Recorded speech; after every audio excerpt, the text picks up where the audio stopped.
I am Patrick, a sinner, the least of all the faithful and utterly despised by many. Although I am imperfect in many things, I nevertheless wish that my brethren and kinsmen should know what sort of person I am. The story begins not in Ireland, but in Britain, at the westernmost edge of the Roman Empire. Patrick was born in the town of Banavem at the close of the 4th century. He was by culture a Roman, but that meant that he was the product of a highly organized civilization, the most organized civilization of ancient times.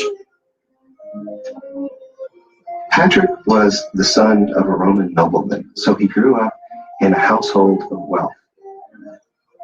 He would have been waited on, and he would have seen that as a very normal form of life.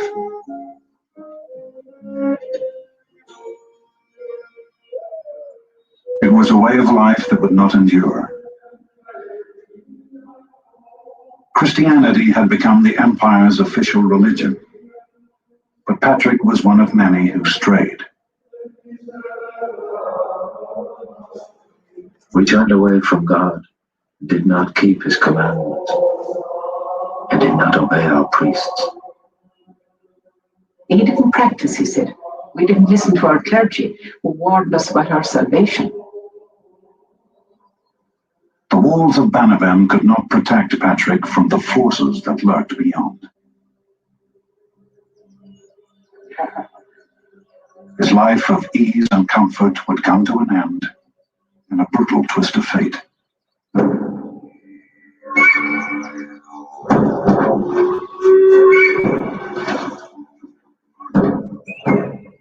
It was violent and merciless and quick. They just dashed in, killed many of the servants, and took the ones they thought would be valuable. They didn't kill those, and they dumped them into the boats. At the age of 16, Patrick was kidnapped by the most fearsome barbarians of their day, Irish slave traders. The Irish raiders were professionals. They were out to make money, to kidnap slaves and to sell them back in Ireland. For Patrick and the others taken that day, the voyage west was like falling off the edge of the earth. Protected by a treacherous sea, Ireland had never been conquered by mighty Rome.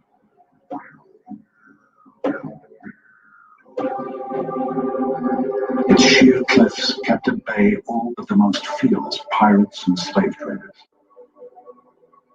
They knew the route along the southern coast and up into the west coast of Ireland. And then what they did was they sold the slaves all along the coastline to people who were interested in buying them.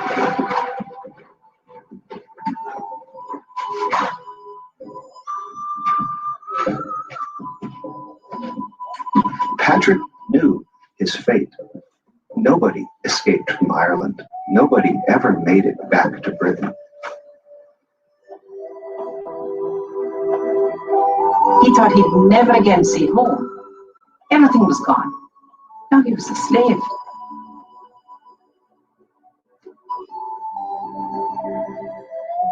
The Irish were a fighting people. They were always fighting. There was no united Ireland. There was a high king who paid the attention to him beyond 10 miles beyond his palace. They never did, they still don't. We know from Irish stories that they engaged in headhunting, that they prized bravery and fierceness in battle.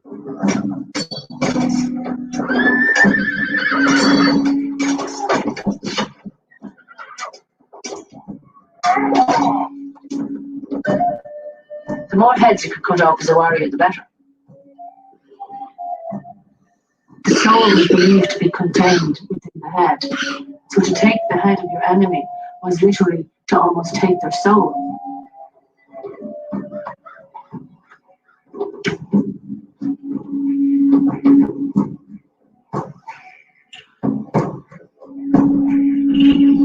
Lord brought over us the wrath of his anger and scattered us among the many nations, even unto the utmost part of the earth, where now my littleness is placed among strangers.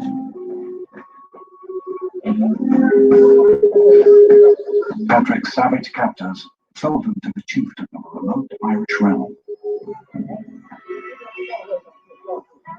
One can only guess at the shocking transformation it must have been from a well-organized, reasonably quiet life to something that bore no resemblance at all to anything that he had been used to.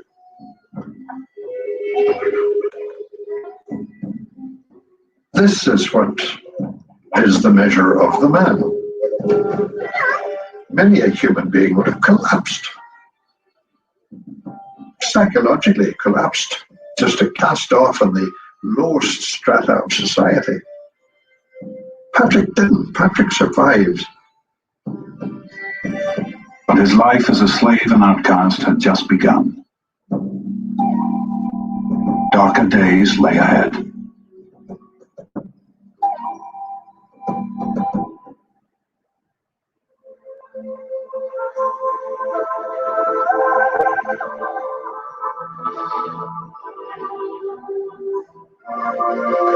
Patrick's master sent his miserable young slave to the mountains to tend his flock. The stony pasture became Patrick's prison, the sheep his only companions. He was terribly lonely and despairing and totally helpless, stripped down.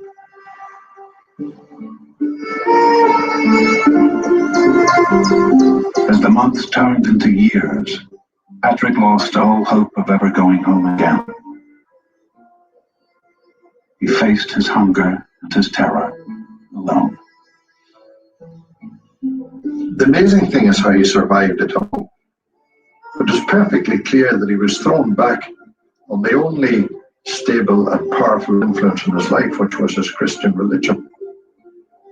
He turned to his Christian God. I would pray constantly through snow, frost, rain.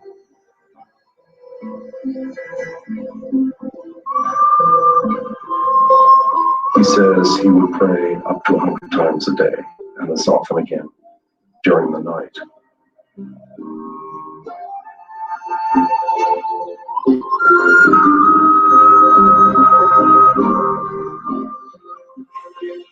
Something happens to you when you're alone like that. You develop such a relationship with nature, and nature's clouds and movement and the mystical Irish landscape. It has a huge effect on you.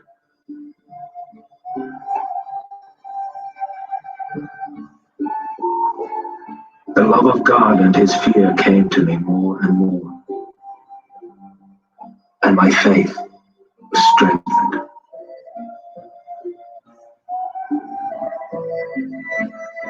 It was what we now call a conversion. And religious conversions can be very powerful things. We don't have to quote Paul on the road to Damascus. In no case, Moses, Paul, Patrick, did this conversion come about as an act of choice. It is forcefully done to the converted man. Before I was humbled, I was like a stone lying in deep mud. But he that is mighty came in his mercy, raised me aloft. It was in the midst of prayer that Patrick's transformation began. I heard a voice saying to me, "It is well that you fast. Soon you will go to your own country."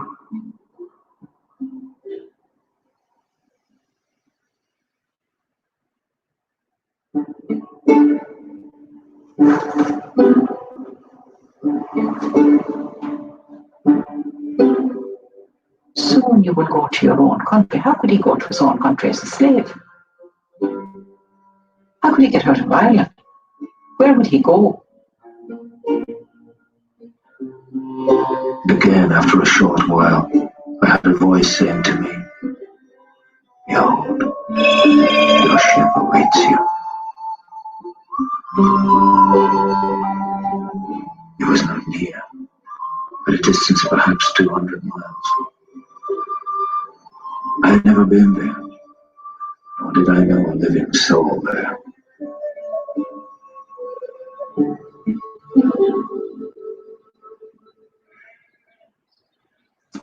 Patrick knew that the Irish put runaway slaves to death. Nevertheless, he began his escape. I took flight and left those with whom I had stayed for 6 years. A slave who escapes is actually breaking the law, and anybody who provides him with any kind of protection in the process is also in breach of the law. It was an awesome journey.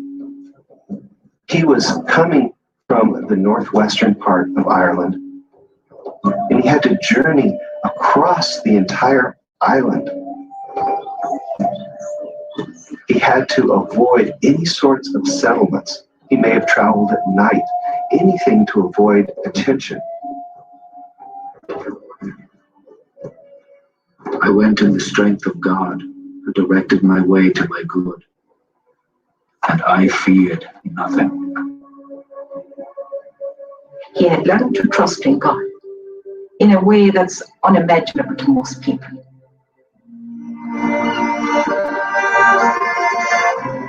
His trust was well placed, for at last Patrick found the ship the voice had promised. Patrick says that he wasn't afraid until the very end of it when he came to a ship, because this was the real moment of truth. He had to reveal himself as a runaway Irish slave. Patrick approached the ship's crew as they prepared to set sail. He begged them to take him aboard.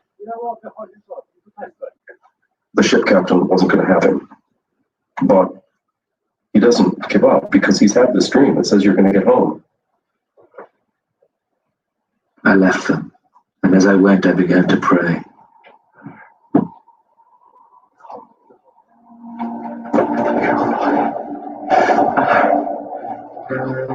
And before I had ended my prayer, I heard one of them shouting behind me, "Come, hurry, we shall take you on in good faith."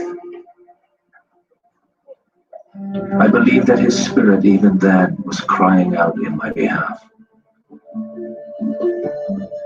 And so it came to pass, and we set sail at once. The voice had led Patrick out of slavery, and now it was bringing him home. And it's the fulfillment of that promise in a dream that sets him on the way. Something big is happening to this person.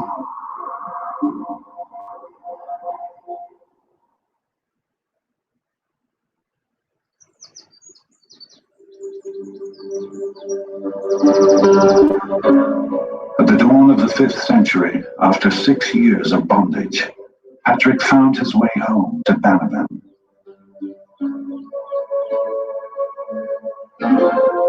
Nobody had ever escaped from Ireland. It was like somebody returning from the land of the dead. The whole town celebrated Patrick's return. You think you're never going to see him again. That's it. So, can you imagine the huge joy when he returns home? At last, I was in Britain with my people, who received me as their son. But Patrick's joy was short-lived. Roman Britain no longer felt like home.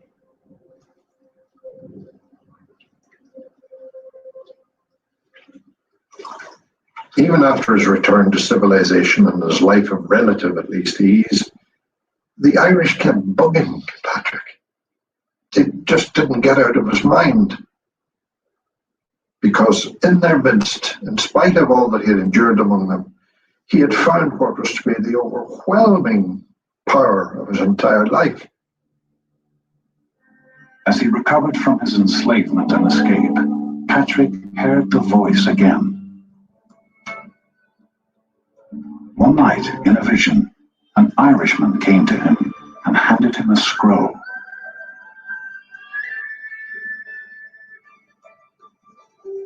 I read the opening words of the letter, which were, "The voice of the Irish." At the same moment, I heard voices from the western sea cry out, "We ask thee, holy boy, come and walk among us once more." The voice of the Irish. Come back to us. He knew the import of that. He knew that he was being called back. I was broken in heart. Why I should ever return to the people from whom once before I barely escaped. And it took him time to really get resigned to the idea. The voice of God was speaking again. He saw himself as directed by the Lord God Almighty. Get back to these people and offer them what he had and they hadn't.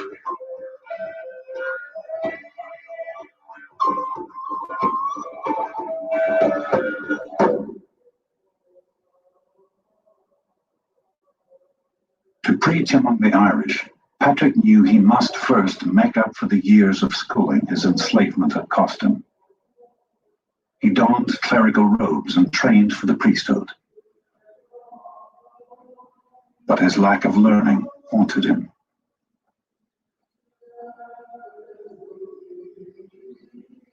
I had in mind to write, but hesitated until now, afraid of exposing myself. I had not studied like the others, who had thoroughly imbibed law and sacred scripture. He doesn't have the formal training in rhetoric, and he knows, he starts off by telling us that. And that he's almost embarrassed by his lack of learning. His insecurity isolated him, and his resolve to evangelize among the pagan Irish set him at odds with his superiors. This was the first time anybody had even contemplated bringing these savages, as a word in modern English that corresponds to barbarian, into the Christian fold. Many tried to prevent my mission. They would say, "Why does this fellow want to throw himself into danger among enemies who have no knowledge of God?"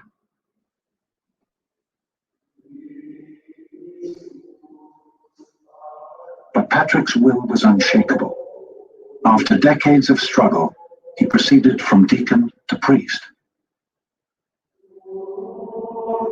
At last, a skeptical church made him a bishop and allowed him to return to Ireland. And the bishops weren't a bit keen on this. But they did realize and see that Patrick was being led by the Spirit. The few Christians who had ventured into Ireland before Patrick fled in the face of violence and scorn. You definitely know that this guy has had an extraordinary experience of God. And that's what drives him on. It gives him the courage to go on his mission. He was the first person ever to contemplate evangelizing a whole nation. And that was a very imaginative, radical, revolutionary departure. I did not go to Ireland of my own accord. The Lord made me fit, that I should care and labor for the salvation of others. Standing for the last time on Britain's coast, Patrick gazed into an uncertain future.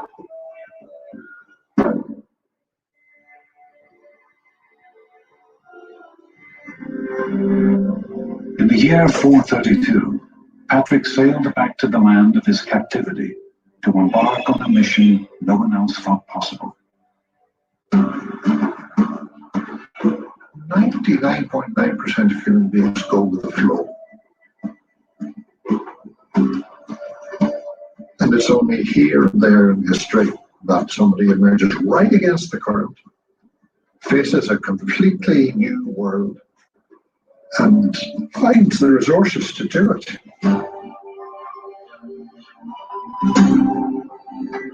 It was unheard of anybody to step outside the Roman Empire and preach the gospel. They didn't even preach it within the Roman Empire, except in the cities. You don't send out an individual, you don't even send out a group of individuals to a pagan place where Christianity has never been seen before. It's too dangerous. You'll be parted from your head pretty rapidly, and Patrick himself realized that. I must make this choice, regardless of danger. I must make known the gift of God without fear. Patrick returned to a pagan world of strife and peril. Few men could traverse Ireland alone and unprotected and hope to survive.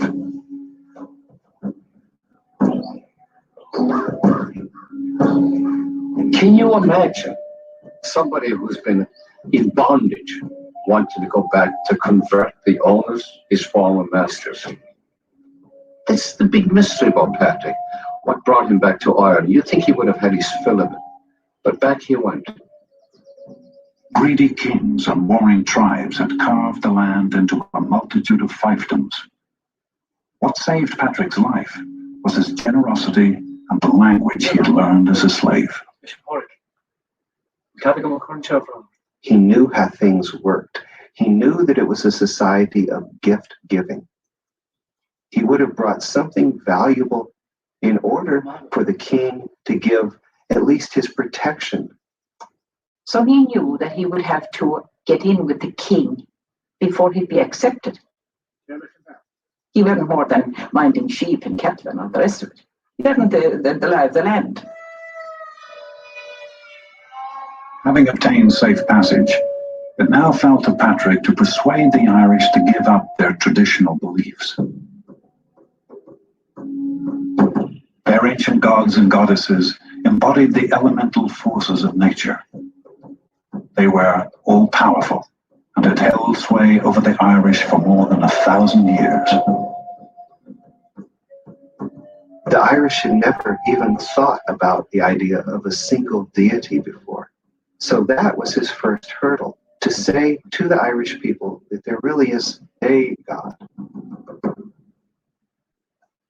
And he knew that if he was going to present this new faith, it had to be presented in ways that would be acceptable to the people he was trying to bring on board.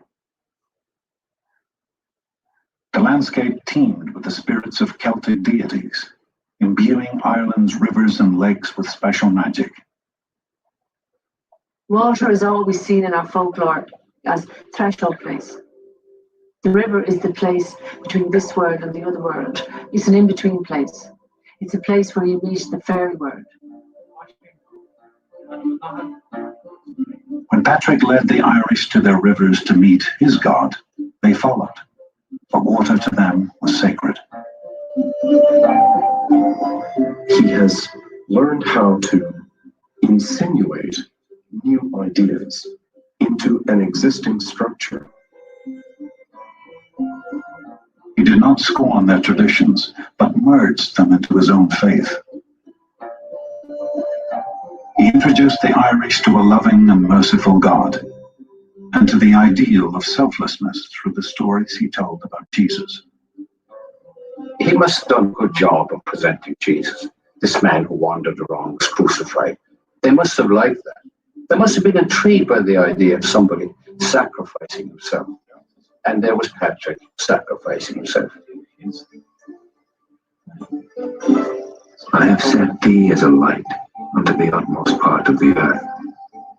It is there that I wish to spend my life.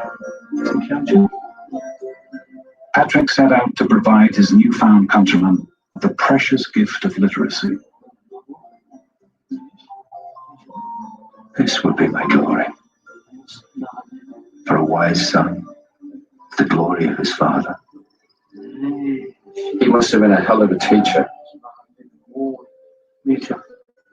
I think he was good-humoured. You had to be good-humoured, otherwise you wouldn't get by in Ireland. If you go to Ireland all pompous and solemn-faced, they'll quickly tell you go and sit in the corner. To refuse that man a pint. To spread the word of God, Patrick preached to the Irish not as the church had taught him, but as the Irish demanded.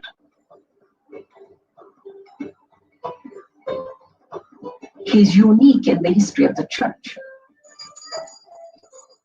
Not alone did he leave the Roman Empire to preach the gospel, but he preached the gospel not in Latin, but in good Neo-Irish. Because the Irish people didn't give two hoots about Latin or the Roman Empire. They knew their own language and their own culture, and they were very proud of it. And if Patrick couldn't speak to them in their own language, they did. And he must have been very eloquent and persuasive. Patrick converted practically a whole nation in an island that at that time was not friendly to strangers.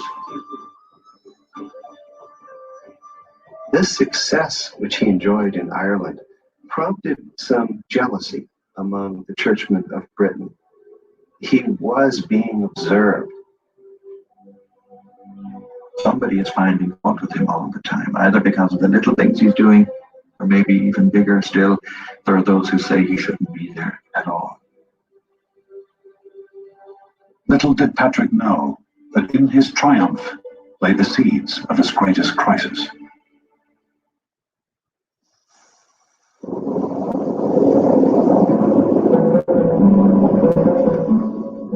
Rather than rejoicing in the good effect that a whole new world was being introduced to Christianity, these people were simply interested in destroying the mission. There was a tribunal of inquiry set up. There were complaints made against him. The bishop summoned Patrick back to Britain to face their charges as if he were a criminal. The most shocking accusation came from his closest friend. His best friend stood up and told a sin that Patrick had committed as a young boy. Though Patrick never recorded his boyhood sin, some still wonder if it was debauchery, thievery, or worse.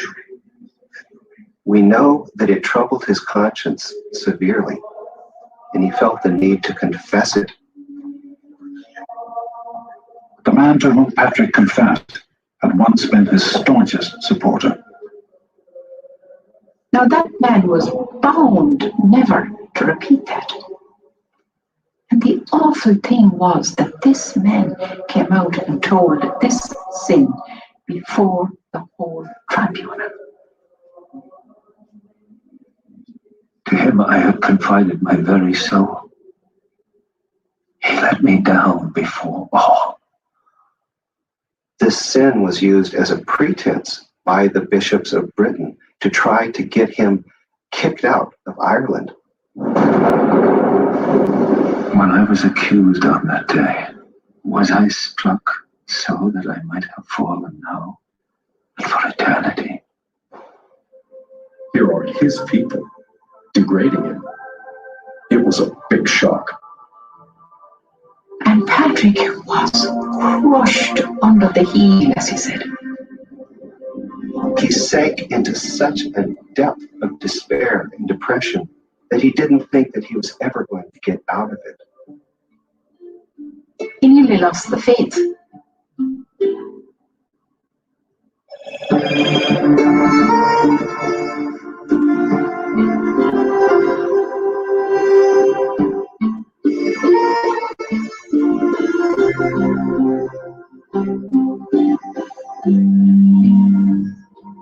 May God never permit it to happen to me that I should lose his people in the utmost parts of the world. I pray to God to give me perseverance.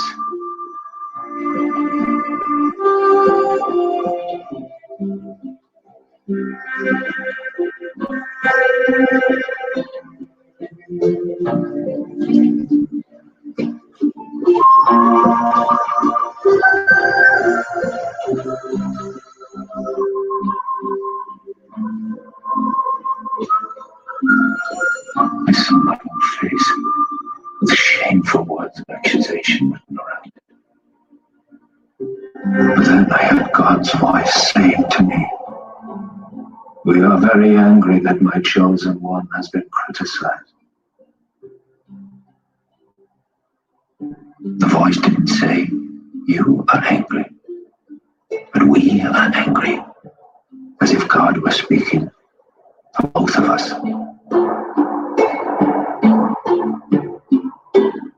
The voice that had led him out of bondage now restored to him his renegade spirit. In a personal testament to his life and mission, he flatly refused the bishop's summons. Bishop Warwick, I am Patrick, a sinner, most unlearned, the least of all the faithful and utterly despised. Declaring his innocence, Patrick told the story of his life in language that was direct and heartfelt. And those who will laugh and scorn, I shall not be silent. He had character. He wasn't one to be put down by anything. Nothing put down Patrick. I cannot hide God's gift, which he bestowed upon me in the land of my captivity. Through his story, he offered a song in praise of God and his creation. There I sought him, and there I found him, and he saved me from all evil. His mission is driven by his faith experience, and they don't get that, and they ought to get that if they're men of faith. You men have let us listen and pore over this. Who was it that roused me up, the fool that I am? He inspired me, the outcast of this world, to faithfully serve the people for the duration of my life. This is my confession before I die. Shaken by the force of his testament, the bishops backed down. For the rest of his life, Patrick of Ireland continued to minister to his adopted people. The Irish rewarded him with their love.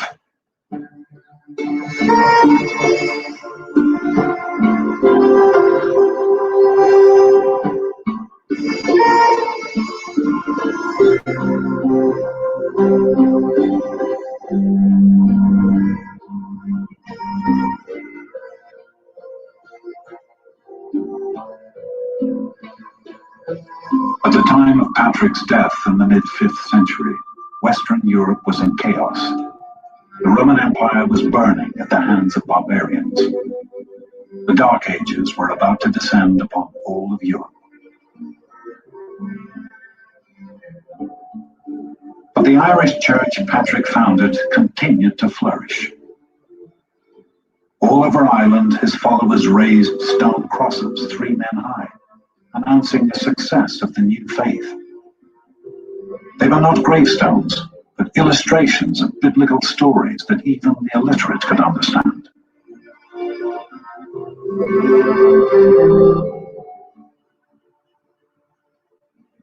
Ireland became the principal center of not only piety, but of knowledge. During the Dark Ages, literacy survived only in monasteries. The Irish clergy became the luminaries of the Western world. People came in from Europe and in from Britain and came in. There were thousands of people coming to school here after Patrick's time. Fugitive scholars from all over Europe saved ancient texts from the barbarians and smuggled them into Ireland. They turned its monasteries into the storehouses of the great works of Western literature and the birthplace of a new Europe. The Irish invented European civilization. And while they're doing it, they do a number of other extraordinary things. Invent everything that you and I take for granted on a printed page. They were the first to separate words one from the other.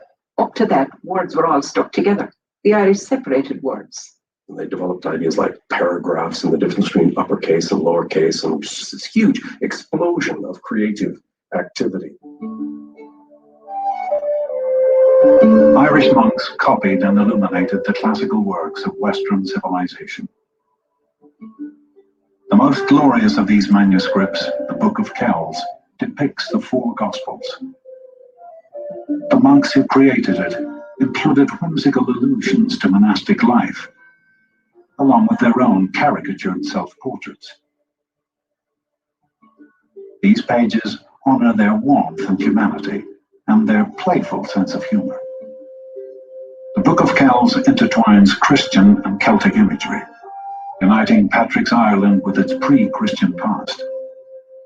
This celebration of what was beautiful in both cultures is a testament to Patrick's genius, which brought the two together in a loving embrace.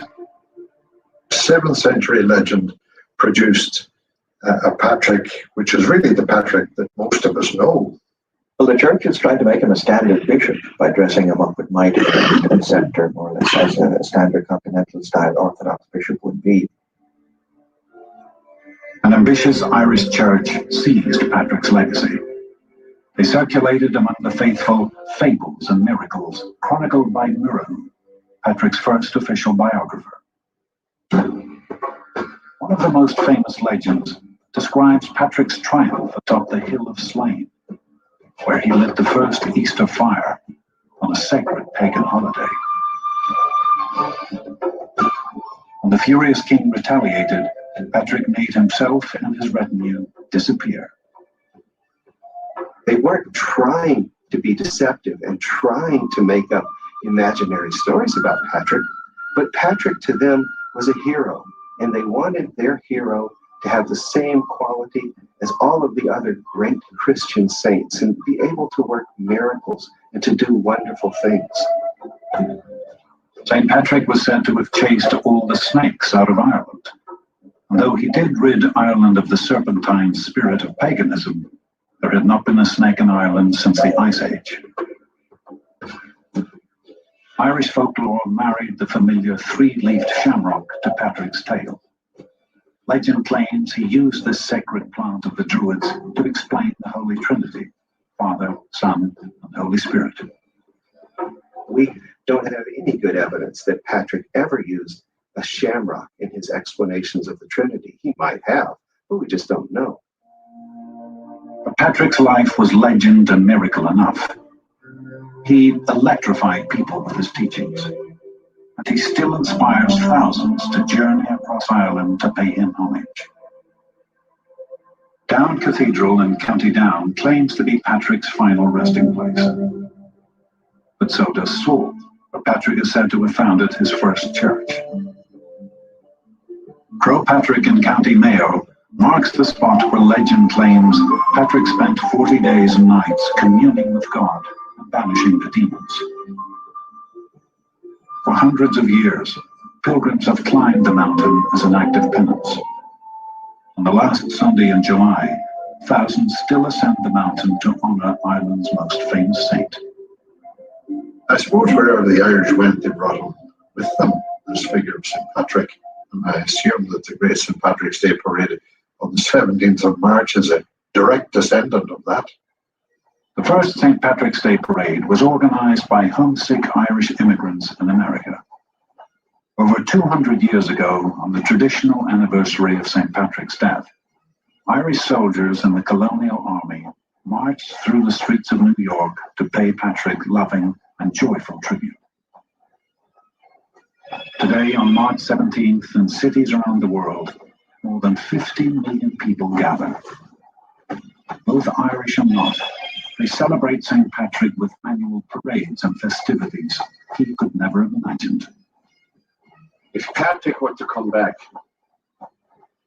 and somebody were to say, I have a little balcony here on Fifth Avenue, I want to see this parade, he'd jump off the balcony and say, stop! This is not what I was preaching at all. Now disperse, go home and pray and help the poor. What is striking about Patrick is that he is the only citizen of the Roman Empire to have been taken captive, to have been taken away from kith and kin, from home and hearth, to have lived in that place for 6 years.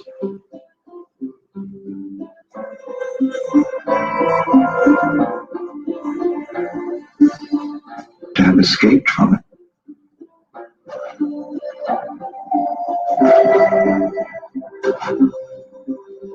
To have written his experiences, for those experiences to have survived.